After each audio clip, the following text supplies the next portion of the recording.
Hey guys and gals, Joe here, the man who is still afraid of Silent Hill 2, and I'm here to talk about UFC Fight Night Strickland versus Magomedov. I watched it late, but I did watch it. I know I had some things going on. So, enough talk. Let's get to the fights.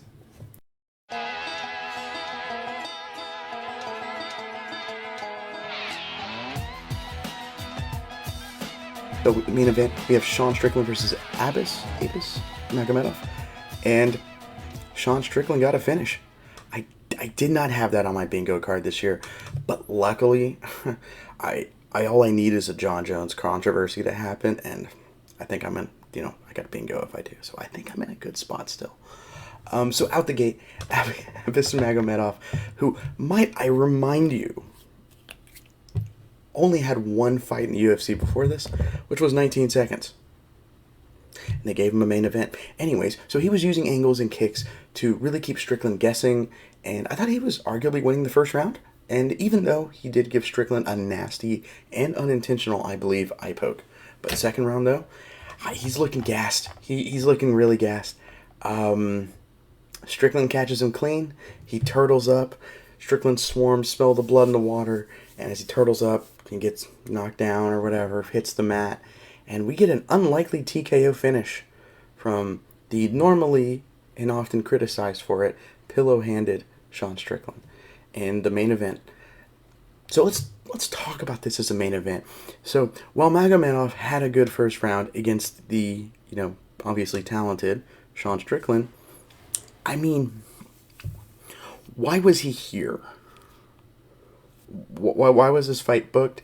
So I always half-jokingly say that I could book the UFC better, but this doesn't feel like incompetent matchmaking to me. It felt like the UFC didn't even try, and that's honestly a very valid concern I think I have, as lately I've been weekly complaining about the quality of these cards. We gave a guy who had a 19-second fight, a main event, against a ranked fighter. And it's not like it was, he had one 19-second fight. That's the only fight he had. And it wasn't like he had like 5-10-second finishes in the first round. One 19-second fight in his debut, and he won it. But it wasn't like he beat a ranked fighter either. He beat a guy who was 1-3 in his 4 fights in the UFC. He had a 3-fight losing streak to start off, won a fight, then he gets beat by Magomedov. And, I will say this, Abus Magomedov, I did some research. He had 2 fights that did fall through that I felt like were competently attempted to be booked, and they fell through. But then they just give him like a sudden main event. And this isn't me digging at him either. I'm not making digs at him or Sean Strickland. As a fighter, your job is to train, show up, don't cheat, and fight. And try to win. That's your job, okay? Like, this isn't his fault. It isn't Sean Strickland's fault. It's 100% on the company. This booking was horrendous. It's either incompetent or they didn't try at all to book him correctly. Horrendous stuff by the UFC, and it really hurts a little bit of my enjoyment for the product, especially of late where they have this like a lull period where they just don't try, it feels like. Also, Sean Strickland said he deserves a title shot. No, not at all. I mean, he said that the UFC owes him big as he's done some favors for the UFC, so in turn, he should get a title shot. No, not at all. I mean, yeah, the UFC has their favorites. Conor could lose 15 fights in a row, get a win, and he's getting a title shot. Like, we just know, something like that's going to happen. Probably. And they seem to like strong Strickland, I'll say, but at the same time, that can't be how it works. Like, he's not loved like a Conor McGregor within the company. There's no way. I'm just going to say this. If Bobby Knuckles beats DDP next week, like I think he will, he doesn't get the title shot, they give it to Sean Strickland instead, probably going to lose all my hair. Gotta be honest. Probably going to look like Sean Strickland by the time I get to the next fight. Hair-wise. Obviously not body-wise. As much as I try.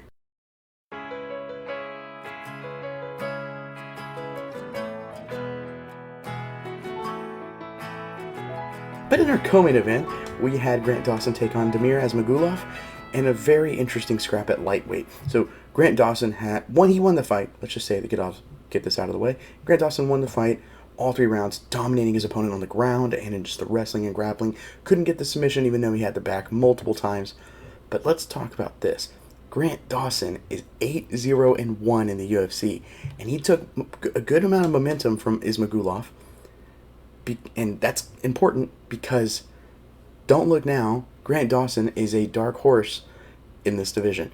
I'm not saying he's a world beater. I'm saying this guy needs higher competition, but he could be something here.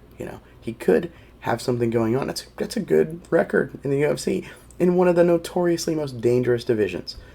And I remember the first time I saw Grant Dawson.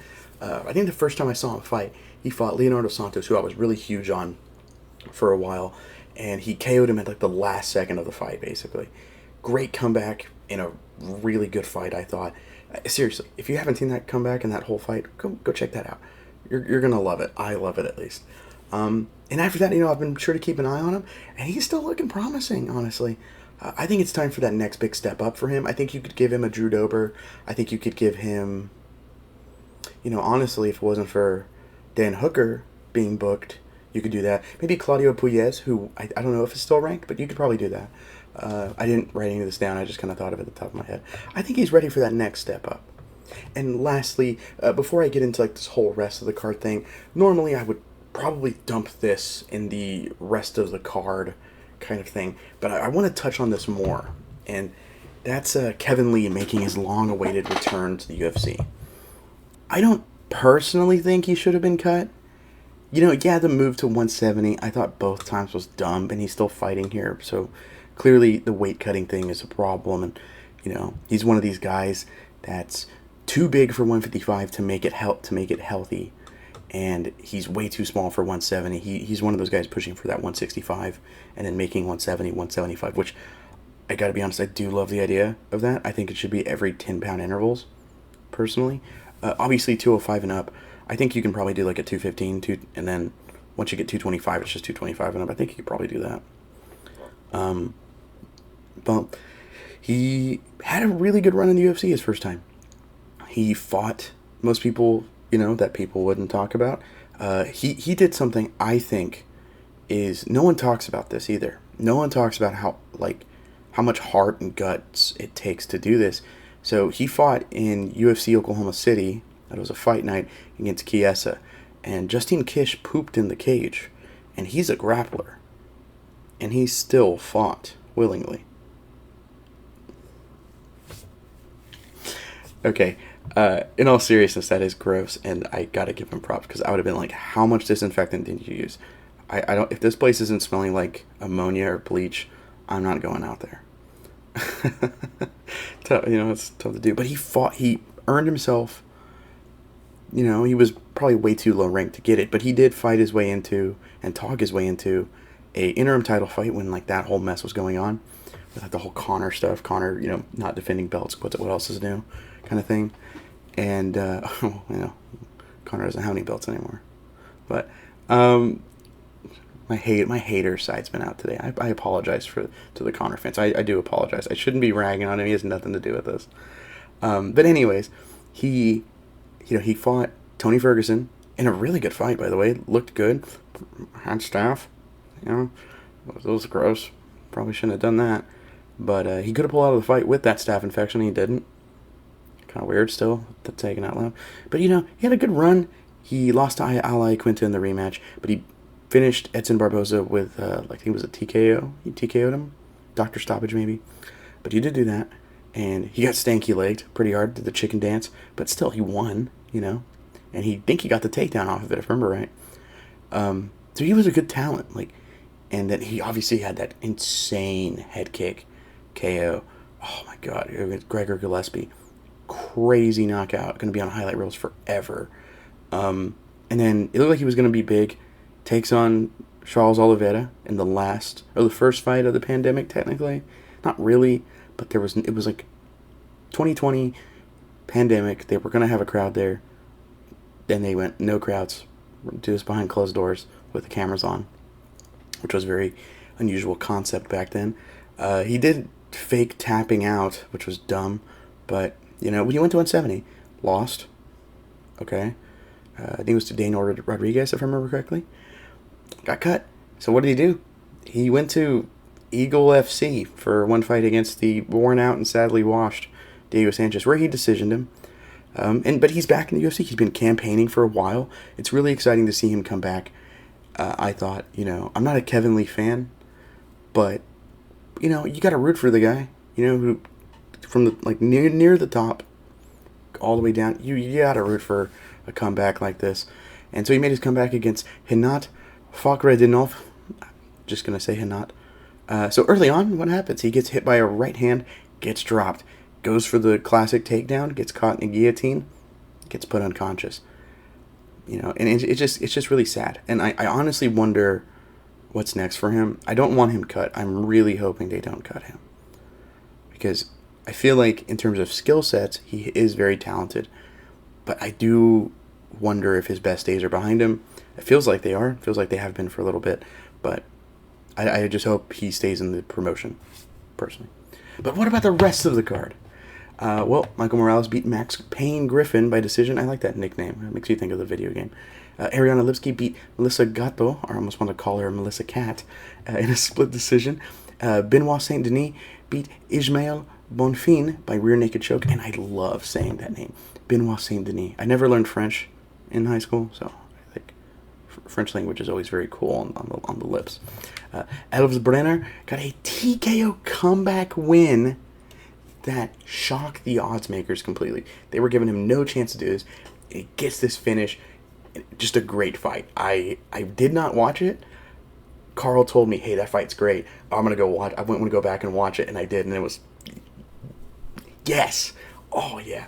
And finally, I hate bringing this up, Carl. I apologize. But Alexander Romanov beat Blagoy Ivanov by decision to open up the entire card. And that is it for me. I'll be back next week, though, to cover the first really good card in a very long time, it feels like. That could be just me being disgruntled with the state of the UFC lately, but hey, UFC 290 is insane. Such a great card. And speaking of which, me and Carl did do a preview show for UFC 290. As always, it's mostly me and him just clowning around, but we do, of course, as always, break fights down, break them down in a technical manner, and we actually have pretty good records this year. I think I'm really surprised at how good my record is after joining the preview show as well. So go check it out. We talk a lot about all these just mind-blowingly awesome fights next week. So I'm Joe with the INC. Thank you so much for watching.